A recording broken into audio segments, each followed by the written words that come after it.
Hello, everyone. So, I am here to announce the end of Purge 2020. Technically, we can say it ends at 12:01 if you want to purge a little longer. Salvation Army came by and picked up all of my purged items, my donate items, today at 10:56 a.m. I remember down to the second.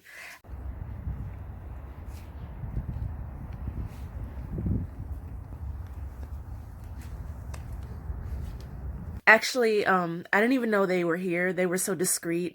It was an amazing service. I highly recommend it to everyone.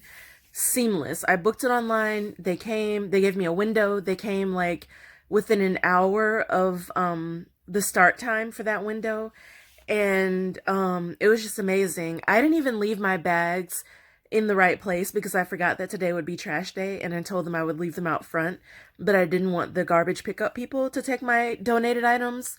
Um, so I left them like in the driveway along the side of the building.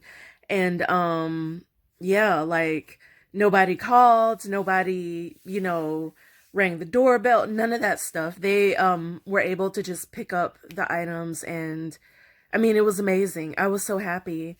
I actually went out after I thought I'd heard the trash people go by because I figured they sorry, I'm a little congested apparently. I figured they'd come toward the end of the pickup window, or at least like later on. So I thought I would have time to move the bags to the very front where I said I would leave them. But when I went back out, they were gone. And I checked, so they give you like a service ticket you can check if you want to update your instructions, if you want to see the status of your pickup. And it said 10:56. They had picked everything up and we're done. So yeah, it takes a bit to schedule Salvation Army. Like you need to do it 2, 3 weeks in advance, but it's so worth it. So amazing. And I had never tried it myself. But oh my goodness, do it. Do it. Please do it. So, and it eliminates that step of having donated things in your home until you remember to drop them off. So anyway, I'm gonna do some follow-up videos because I feel like this is the first time I've walked through a purge process. Well, okay, so I do have like a course on purging, but this is the first time I've actually tried to do it on a timeline with everyone, and this timeline isn't the timeline I would typically follow, so it made it a little bit difficult for me, believe it or not, because I just wanted to get it out of the way. Um but I wanted to slow it down so that I could kind of talk people through the process, give some tools and tips to help you kind of stay on task, plan it out for a person who might be a little bit busier than I am, who might have kids, who might work, a 10-hour shift, whatever the case may be. Otherwise, this is something that I would knock out in a day or two, 3 days max. But, I've done this and I didn't have a ton of stuff in my house, but I had more than I thought. So it even happens to me.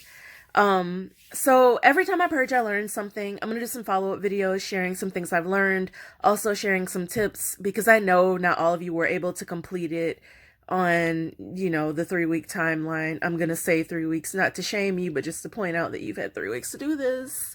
No judgment. But I'm not gonna leave you stranded at sea. I'm gonna bring back some tips to kind of help you along. If it's taking you a little bit longer, if you have just like not been following the process as thoroughly. So yeah, like I still learn things when I purge, when I take on organizing projects around the house. And this one was no different. So what I'm gonna leave you with in this video is a resource sheet to give you some ideas about what you can do with things you weren't able to donate. I mean, well, okay, let me rephrase. Things that you wouldn't think you can donate, like underwear, like electronics you no longer need, like broken electronics, like clothes that are just like in poor condition. Actually, and I learned this. So, I've been really stressed out about finding like a good textile recycling resource that's easily accessible, because I used to live right down the street from a bin that gets picked up and taken to a textile place. And there's a textile plant here where I live. I mean, not here, but you know, like within less than 10 miles away, let's say. Um, but I moved and there were no bin, or there used to be a bin up the street from where I am now, but they took it away. I don't know why. It was like in the parking lot of a laundromat and it was super convenient. Anyway, um so that's not there anymore. I've been stressing out. It turns out there are textile recycling resources all around us. So, I have included some of those on the list. Salvation Army, believe it or not, the things that they cannot sell in their store, they actually do send things off to be processed and turned into industrial rags.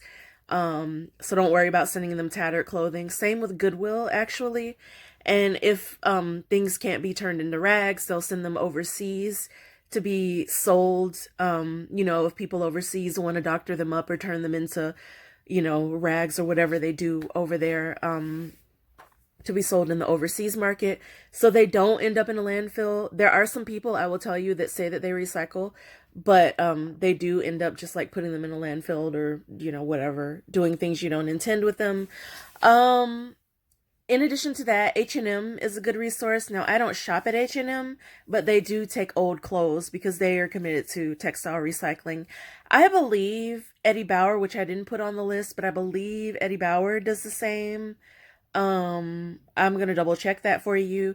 But I'm enclosing a link to my resource list and I'm gonna update that, you know, because like there are 50 billion different ways to get rid of things that you feel like you can't donate or sell. Another thing being um products. Some of us are product junkies with hair products, with cosmetics, products that you've used once, that you've opened, but so they're not sealed, but you can't you don't feel comfortable donating them to, or selling them, let's say. um there are exchange groups where there are people who want to try products, and they don't mind if it's been used once. There are actually there is a platform where you can sell things, but they have to be high end. If it's used up to 50%, believe it or not. um and shelters are also a good idea. Women's shelters, men's shelters, underwear. Well, okay, donate new underwear to shelters. Because that is something that men's and women's shelters always need because people don't think to donate underwear. But a lot of shelters will take clean products that maybe you tried once and you didn't like them, or they didn't work well with your hair, your skin, whatever. As long as it's clean and in good condition, uncontaminated, they'll take it. Well, don't take my word for it. Call them and ask first. But people always need these sorts of things. Toothbrushes. I know there are certain toothbrushes I like to use, and some, like, oddly, I've gotten some toothbrushes. Oh, well, hotels. Stay at a hotel, you get a toothbrush for free. Um, Hotel samples too, like the little shampoos and things they give you. All those, I collect those. I always take them with me because, like, you know, nicer hotels tend to have nicer stuff. I can try out products that way. But I have a ton that I've just not used. And shelters definitely love those because it's easy to hand them out. They're usually not opened. Anyway, I'm gonna give you that resource list, and I'm gonna end this video now. I just wanted to say congrats to those of you who made it to the finish line. Way to go to those of you who attempted a purge for the first time. Just keep trying. If you struggled with this one, I would say try to do it on a shorter timeline, believe it or not. Do it over a weekend. Don't do it over 3 weeks. That was just something that I was doing to kind of reach out to people who simply can't do a 1 day purge. They don't have the stamina. They don't have the free time. They might have 10 kids, you know, 10 kids need attention, whatever the case may be. Maybe so for seasonal, because I do, you know, seasonal maintenance purges, because you know things are wearing out, things you find out you just get tired of wearing, or you're like, that actually doesn't look good, whatever. Maybe for the seasonal purge for spring, I'll do like a 1 day or a 2 day and like actually show myself doing it. We shall see. But thanks, guys, for taking part in this. If you are over here from Ask April's, next up is going to be the Vision Board Challenge. So, on that note, I hand the torch over to April, to help us, further settle into 2020 and envision our lives, our year, all our dreams coming true this year. And I will see you guys over at April's for the Vision Board Challenge. I think hers starts maybe the 24th. I'm not sure. Anyway, check with April. She's got the dates. So, yeah, thanks, guys. And of course, I will be back with more organizing tips, with more videos, more other stuff. I can get back to like my food reviews and things like that. And I will see you guys soon. So till then, take care, be well, and have a great evening. And once again, happy 2020, and welcome to your newly purged life if you guys made it to the end. See you soon. Bye.